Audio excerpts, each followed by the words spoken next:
We have a certain set of values in the corporation, and there have been circumstances where we will honor and live our values and forego certain types of businesses or certain types of profits. I think if you think about that over the long term, okay, you're really not sacrificing profits. Okay, you're really establishing who you are, what you stand for, and how you do business. And I think long term, you grow your profits and you grow your business that way. Some examples where we haven't, we've walked away from business.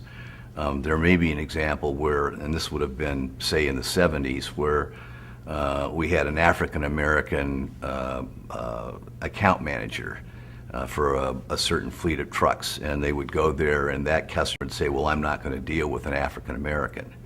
Okay, we would go in and tell that customer, "Well, this is our employee, and we want you to do business with us and so forth, but if you can't do business with an African American, then you're not going to do business with Cummins." On a broader scale, we withdrew from South Africa, and we had a large automotive share. This was in 1981.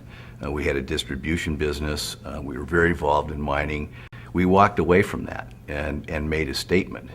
When apartheid was over and we decided to go back into South Africa, we still had the customers, okay, the automotive customers, the mining customers, and our distribution businesses flourishing today.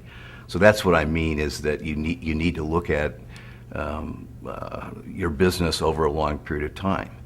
Today, again, is a very complex world that we operate in, and we have joint ventures in China and India, and their values may be different than ours. I'm not saying better or worse, but different.